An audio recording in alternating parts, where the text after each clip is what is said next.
Bom dia, bom dia, bom dia! Sejam muito bem-vindos ao GL Vida Leve. O programa de hoje está incrível. Nós vamos falar sobre longevidade, autocuidado e fertilidade no climatério. Esse programa é para te se reconectar e viver de forma mais leve. Então, vem comigo!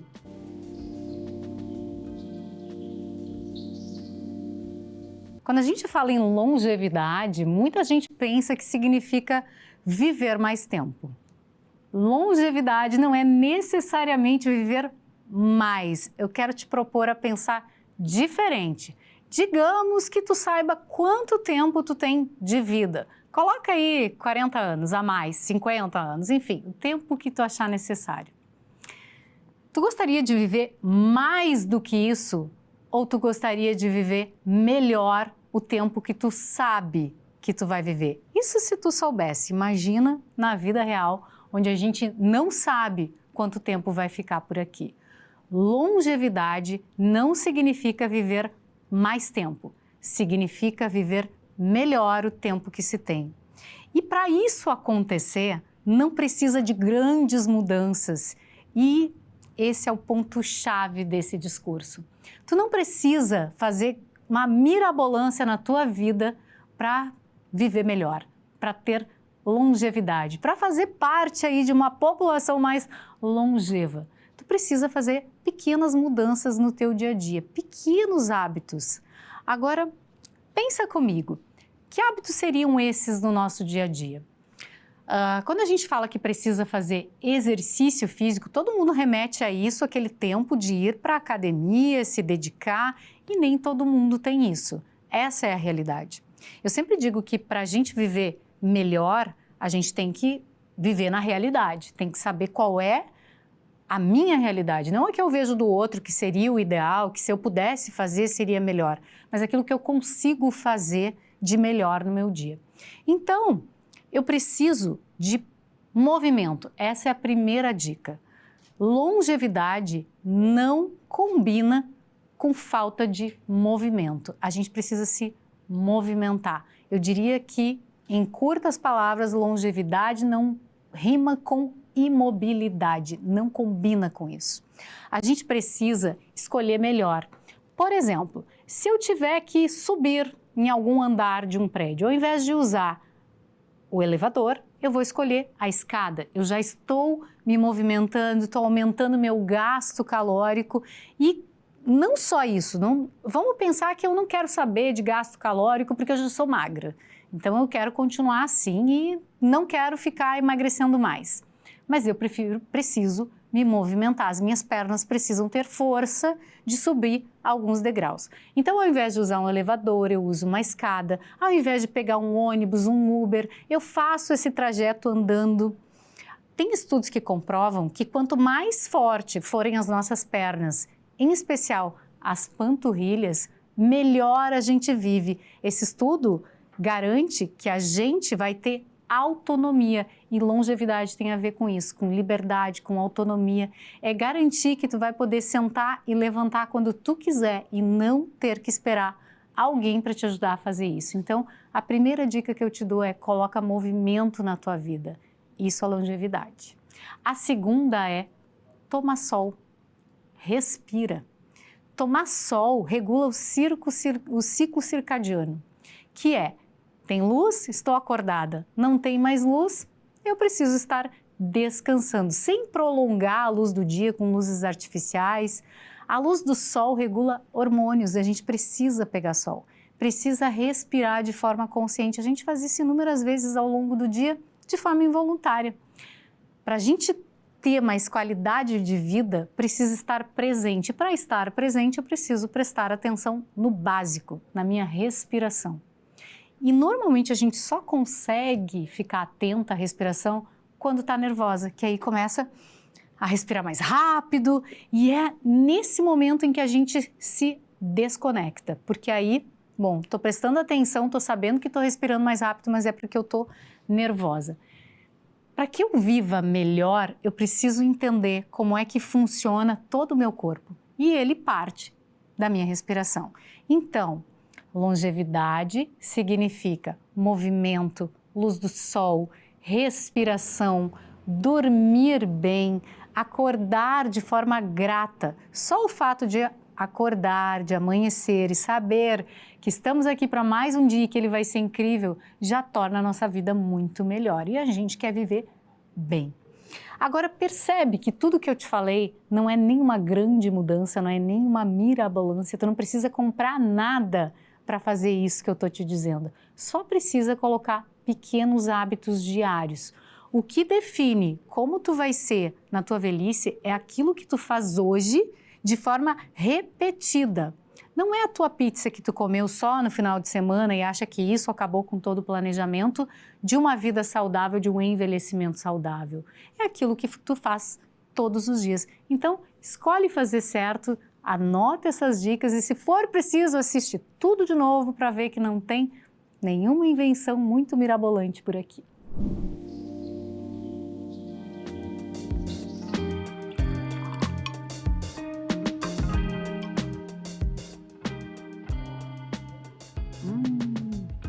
Esse é um quadro feito especialmente pelo Reserva do Vale, o nosso cafezinho para acompanhar o tempo para ti. Aliás, reserva um momento e ouve essa dica. TPM, sabe o que é isso?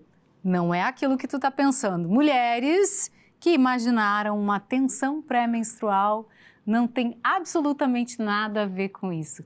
TPM, tempo para mim. Para viver o momento presente, para curtir algo completamente aleatório no teu dia. Eu tenho o meu momento de TPM com Reserva do Vale. Passar o café, sentir o aroma pela casa, curtir aquele momento, respirar fundo e fazer absolutamente nada depois disso. Contemplar, ver o dia nascer, esse é o meu TPM. E será que tu tira um tempo para isso durante o teu dia? É fundamental que a gente pare em algum momento na nossa rotina para pensar na vida, para sentir o aroma de algo diferente, viver um momento presente focando simplesmente no agora. Eu sei que parece utópico quando a gente fala dentro de uma rotina turbulenta, muitas vezes até atordoada. O cortisol é um hormônio que a gente libera todos os dias ao acordar. Sempre que a gente... É necessário, tá? Todas as vezes que a gente fala em cortisol, parece que a gente está falando de um hormônio que não é bom. Não, ele é bom. Ele é bom, mas ele tem que ser liberado dentro de parâmetros naturais. Quando é exagerado, acaba mexendo muito com toda a função hormonal, causando aí um estresse ao longo do dia. Níveis elevados de cortisol também elevam o estresse. E isso faz com que a gente tome muitas vezes decisões erradas. Agora, quando a gente sabe que logo ao acordar a gente precisa sentir aquele momento, quem sabe passar um café, se não for neste horário, que seja em algum momento do dia, tira um tempo para ti. Agora, homens, vocês vão poder dizer para suas mulheres que vocês também precisam ter TPM. Chegou a vez de vocês. Aliás, todos nós, né? Tempo para mim, gravem isso. Todos precisamos desse momento. É um momento de introspecção, é um momento de sentir o corpo, de respirar. E sabe que às vezes, quando a gente não está acostumado com a respiração, isso fica muito incômodo. Eu vou fazer uma técnica aqui de uma forma resumida, mas gostaria que vocês aí em casa me acompanhassem. Nós vamos inspirar, contando até 3, lentamente. Vamos segurar o ar, também contando até 3, e vamos soltar, contando até 6. Isso é uma técnica de realinhamento. Vocês vão sentir que todo o sistema de vocês, cerebral, o sistema nervoso, muitas vezes pode até soar um certo incômodo no início. Depois, acalma e tudo fica diferente. Vamos lá? Vamos fazer comigo? Vou fazer aí com vocês, contando até 3. Segura 3, solta 6, tira todo o ar do pulmão e quero inclusive que quem está aqui junto comigo no estúdio faça também. Vamos lá? Contando até 3. 1.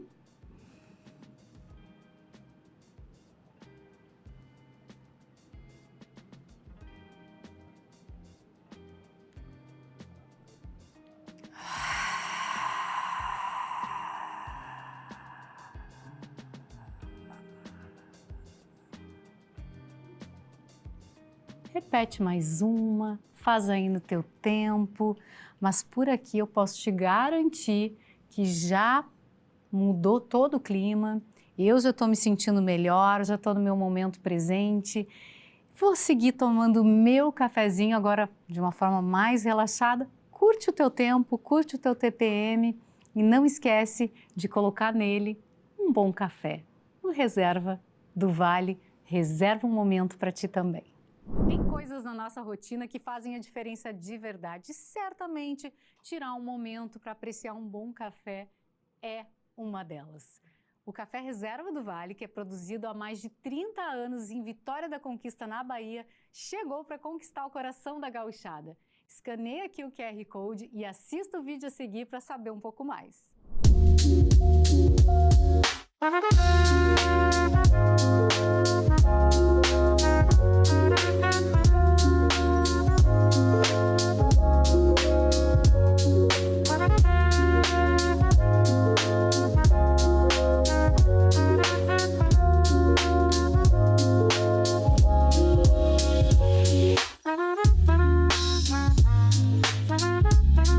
Climatério, como reconhecer os sinais quando o assunto é fertilidade? Muitas vezes a gente espera o tempo passar e quando vê, tem um climatério batendo na porta. Será que ainda dá tempo? O que acontece com o corpo da mulher? Hoje eu estou aqui com a doutora Corine Camargo, minha amiga, minha médica, ginecologista, obstetra, para falar sobre esse assunto que é tão importante. Como é que a gente reconhece os sinais do climatério? Bom, primeiro queria te agradecer, né, Geli, o convite, estar aqui conversando contigo, fora do consultório. Então, muito obrigada. Como é que a gente reconhece? Tem uma faixa etária, que geralmente vai dos 35 aos 45, que é o começo dessa perimenopausa. Então, a gente começa com o declínio dos hormônios ovarianos. Então, o ovário que está lá funcionando, vai parando de funcionar, vai diminuindo a função hormonal. Então, a gente vai começando com sintomas. Quais são os principais sintomas que a gente começa nessa perimenopausa? Mudança do sono, mudança de humor, mudança de libido, ressecamento vaginal. O que mais me ajuda? É um sintoma. Quando a gente tem fog mental. Ela até ensinou bonito aqui para vocês. Fog mental é o que mais me incomoda. Me dedurou. Não, tu não tá. Não, mas o fog mental é uma das coisas que mais me incomoda, né? É, uma névoa. Parece que a gente está perdido nos pensamentos. Exatamente. E tudo isso começa muitas vezes a acontecer muito antes da menopausa, por isso que a mulher tem dificuldade de reconhecer, né? São sinais muito sutis. E eu lembro, e agora vou me usar aqui como exemplo, né? Quando eu cheguei na Corine, eu tinha o quê? Não, eu já sou a paciente há mais tempo. Mas quando isso começou a acontecer, eu estava com uns 43 anos. Eu estava com um emocional, assim, se perguntasse, tá tudo bem? Não tá, eu já chorava, né? Eu dava vontade de chorar. Muito abalada, assim, uma coisa que não era minha. Então eu sentia, e às vezes eu cheguei a falar contigo sobre isso, me sentia uma farsa, porque a pessoa que está sempre de bom humor, daqui a pouco, não sei o que está acontecendo, é uma certa tristeza com a rotina. Isso é uma característica desse período, a gente chama de labilidade emocional. Então, ao mesmo tempo que está feliz, tem um declínio muito rápido, está triste. Então, eu gosto de dar vários exemplos, assim, né? Se eu der nome para os exemplos, mas assim, tem uma paciente que perdeu a chave do carro dentro de casa. Perdeu. E ela chorava aos prantos. Chorava. Porque tinha perdido a chave do carro. Então, assim, são coisas pequenas, às vezes, que desencadeiam comportamentos extremos. É porque não é só a chave, é aquilo que significa a chave do carro, né? E eu lembro que quando eu cheguei lá no teu consultório, eu tinha 43 anos, Eu não imaginava que fosse isso. E tu me pediu exames e eu levei e tu me perguntou, tu tá menstruando? E a gente tinha feito até um teste de gravidez, porque achei que pudesse ser, né? Sim. E eu não estava menstruando, só não tinha me dado conta. Eu acho, já fazia alguns meses. Eu fiquei 8 meses nesse período sem fluxo menstrual. E depois voltei. Isso é muito comum. O diagnóstico da menopausa é um diagnóstico clínico. É quando a gente fica 1 ano sem menstruar. Uhum. Então, tem muita paciente que me fala assim, Corine, eu estava já 9 meses e tive um sangramento. Então, tu ainda não está na menopausa por diagnóstico clínico. Uhum. Então, a gente precisa desses 12 meses em amenorreia, sem menstruação, para dizer, tu estás na menopausa. Antes disso é climatério. Antes disso é perimenopausa. Mas tem um lado bom, significa que o ovário ainda está funcionando. Isso é mais sintomático do que químico, não aparece nos exames ou nem sempre? A gente tem um exame que nos dá uma pista, né? Os exames hormonais, o LH e o FSH, nos dão uma pista de que está perto desse período, mas o diagnóstico é clínico. É clínico. É clínico. Bom, Co, e o que todo mundo quer saber hoje? Esperei para ter filhos. Como é que fica se eu me dei conta, comecei com todos esses sintomas, Vamos pensar nas duas possibilidades. Na possibilidade 1, tem alteração de exames hormonais. E na possibilidade 2, não tem, mas eu tô com todos esses sintomas. A fertilidade, ela está presente enquanto tem menstruação. Então, se está nesse período perimenopausa, ainda pode engravidar.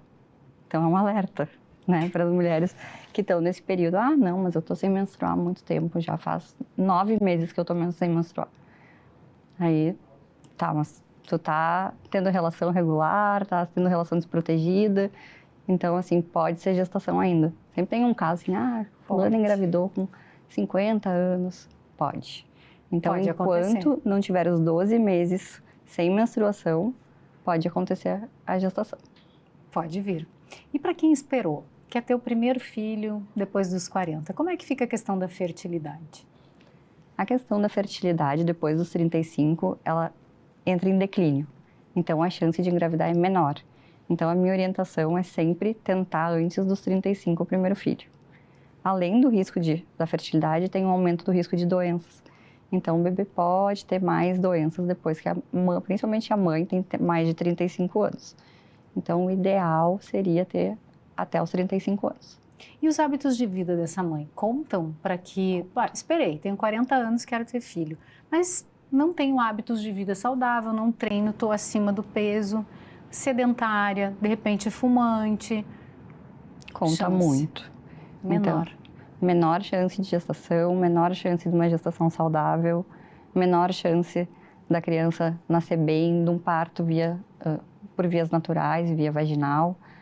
Então, a gente tem complicações quando tem comorbidades ou quando tem hábitos ruins, por exemplo, tabagismo, álcool é um hábito ruim. Então, assim, a gente quer que seja tudo dentro, né, do mais saudável possível, com uma alimentação bem ajustada.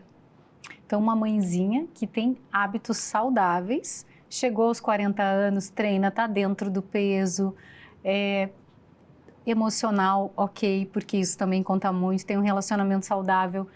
Isso soma para que ela tenha chances maiores, não só de engravidar, mas também de ter filhos saudáveis? Sim, a gente sabe que os hábitos têm influência, mas o principal é a idade da mãe. A idade. Ainda, o fator principal ainda é a idade. A idade conta muito, então? Conta muito. Bom, e se tu pudesse deixar uma mensagem para essas mães que querem ter filhos, que ainda não tiveram, ou mesmo que querem uma segunda gestação, mas o decurso de tempo passou. Ainda assim quer tentar de forma natural. O que tu diria? Alimentação, tudo isso conta? Qual é o conselho que tu daria para essa mãe preparar uma gestação de forma natural? As orientações seriam, né? Uma dieta saudável, primeiro. Hábitos saudáveis, então a recomendação de 150 minutos de exercício por semana, que a gente brinca, né, o 30 todo dia, mas é a recomendação de atividade. Manter hábitos saudáveis, assim, então evitar estresse. Esse é o que eu falo, assim, que é o mais difícil que eu oriento. Evitar estresse. Todo mundo tem estresse, né? Manejo do estresse. Manejo de estresse. E iniciar as tentativas o quanto antes. Bom, e a gente só falou da mamãe, né? E o papai? Conta também? O pai conta, mas conta menos. Então, a gente tem poucos estudos que falam da saúde paterna em relação à saúde da criança. Então, é interessante isso. Então, a saúde materna conta mais para uma gestação saudável. Claro que a gente sabe que... O pai que... é o parceiro, né? O pai é o parceiro. Eu falo, não pede a pizza, tu não vai comer a pizza junto, quem pede. Então, assim, tem que ter parceria para... E o hábito de vida da família, assim, eu percebo... tu muito mais, porque tu atende casais, né? Sim. Eu raramente o marido vem junto, né? Normalmente é a brinco esposa... que os meus maridos, eles vêm juntos. Ele vem, né? Vem o casal. Vem. Comigo normalmente a esposa manda o marido depois, assim.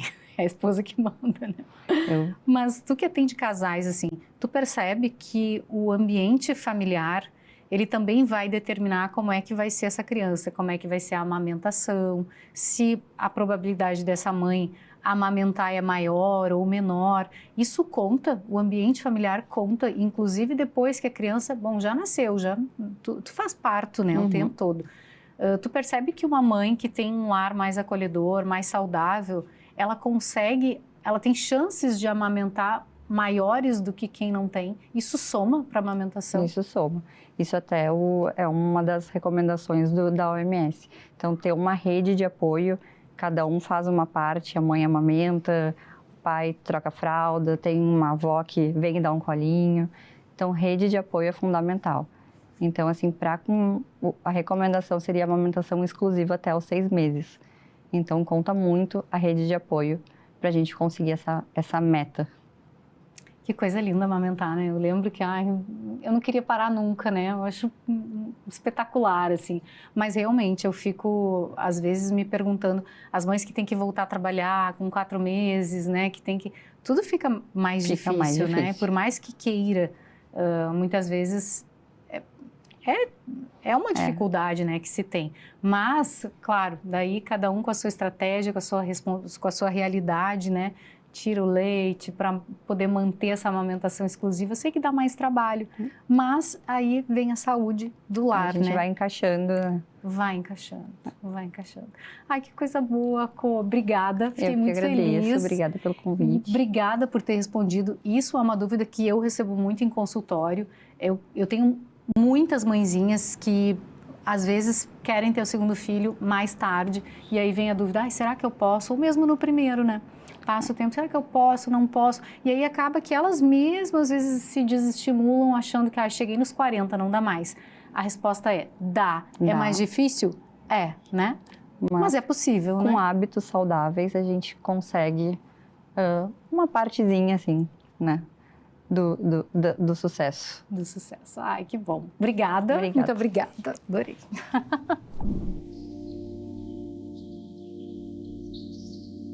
Consultório aberto. Aqui eu trago respostas das perguntas que vocês me fazem lá na rede social. Vem comigo. Por que eu sinto tanta fome à noite, mesmo tendo me alimentado bem durante o dia? Bom, se alimentar bem não é se alimentar o suficiente. Muitas vezes a gente come direitinho, porém não é o suficiente para não ter fome à noite. O fato da gente cuidar da alimentação, se alimentar mais saudável, comer carboidratos, proteínas e não comer muitos industrializados, nem sempre quer dizer que a gente está fornecendo nutriente adequado para o nosso corpo, para aquelas funções do dia a dia. Então, quando a gente pensa em emagrecer, faz logo um corte, né? E esse corte muitas vezes representa uma capivara nervosa à noite. É isso que acontece. Desperta a capivara existente dentro da gente. Então precisa comer melhor, precisa comer o suficiente, colocar proteína em todas as refeições e principalmente ter estratégia para não despertar essa fome noturna que é tão comum. Comer pouco pode estar atrapalhando o meu emagrecimento? Sim. Comer pouco significa que a gente fornece pouco combustível para o nosso motorzinho. Então, com menos combustível, ele anda mais devagar. A gente come pouco e gasta pouco. É assim que funciona. Então, muitas vezes, quando a gente pensa em emagrecer, vai lá e faz muitas restrições, desacelera o metabolismo. Então, quando tu ouve falar que as pessoas dizem assim, meu metabolismo é lento. Bom, primeiro que não existe ser lento, mas ele pode estar mais lento porque tu não está fornecendo combustível adequado para ele trabalhar e ficar mais acelerado. Então, comer pouco, sim, atrapalha o emagrecimento, porque a gente não consegue manter o nosso metabolismo gastando, queimando gordura, enquanto faz economia de energia, né? Preciso cortar carboidratos para emagrecer depois dos 40? Bom, esse é um erro crasso. Não, gente, não precisa cortar nada. Aliás, cortes não fazem parte de uma alimentação equilibrada. Toda vez que a gente corta algum macronutriente, falta alguma coisa. Se cortar carboidrato, falta energia. O nosso músculo, ele precisa de glicogênio muscular para que ele não catabolize. O que isso significa, a grosso modo? Para que a gente, quando faz um processo de emagrecimento, não perca peso de músculo. Músculo depois dos 40 é investimento em ouro. Então, a gente não pode perder. Precisa cuidar muito bem, proteger.